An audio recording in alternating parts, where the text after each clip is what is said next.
Yeni bir videodan hepinize selamlar arkadaşlar. Bugün sizinle birlikte kırılmış olan valiz tekerleği nasıl takılır, evde biz bunu nasıl tamir edebiliriz onu öğreneceğiz. Hazırsanız başlayalım.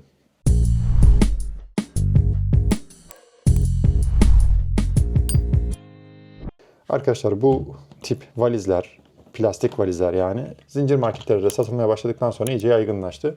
Tabii fiyat olarak biraz makul olduğu için malzeme kalitesi de düşük ve birazcık zorlandığı zaman, aşırı yüklendiği zaman burada gördüğünüz gibi plastik kırılarak bu tekerler çıkmış. Ve bunun tamiri çok da basit değil. Yani en azından bir bavulcuya götürüp bunu tamir ettirmeniz gerekiyor. Çok basit bir yöntem buldum arkadaşlar ben. Şimdi bunu nasıl tamir edebileceğimize bakalım. Arkadaşlar ihtiyacımız olan malzeme bu.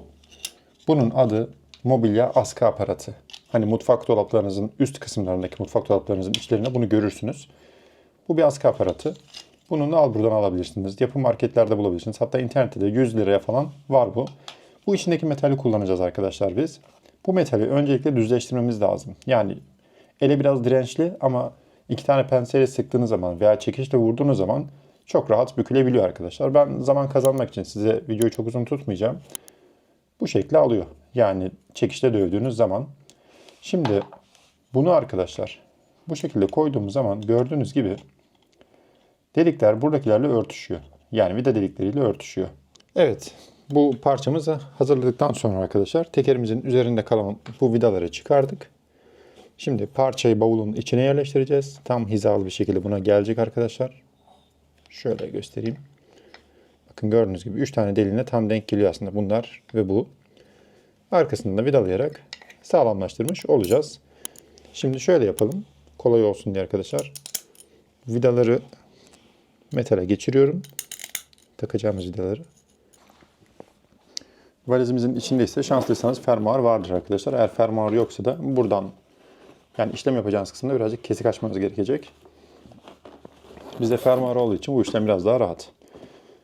Tamamdır. Şimdi bakın vidaların kırıldığı yer burası. Ben şimdi bunu buradan takıyorum arkadaşlar. Parçayı bu şekilde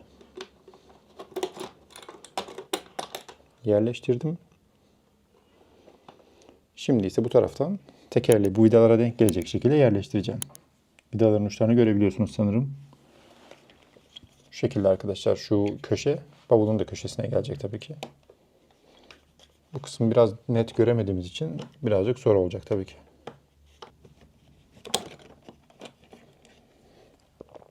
En sağ köşedeki vidayı arkadaşlar yerleştirdim. Şimdi tornavidayla içten sıkıyorum. Zaten bir vidayı sıktığımızda bile bu yerine tam olarak oturmuş oluyor. Diğer vidaları sıkıştırmak o yüzden daha kolay. Şimdi aynı şekilde diğerlerini de sıkıştıracağım. Bu arada kanala abone olmayı ve videoyu beğenmeyi lütfen unutmayın. Evet. İçerisi bu şekilde görünüyor arkadaşlar. Gördüğünüz gibi sağlam bir metalle biz burayı sabitlemiş olduk şu an. Fermuarımızı kapatalım. Ve çantamız bu şekilde tamir olmuş oldu arkadaşlar. Umarım faydalı olmuştur. Dediğim gibi 100 lira bir şey. Bu alacağınız malzeme. Ve gerisi evde yapabileceğiniz işlemler size de faydalı olur diye düşünüyorum. Başka bir videoda tekrar görüşürüz. Kendinize iyi bakın.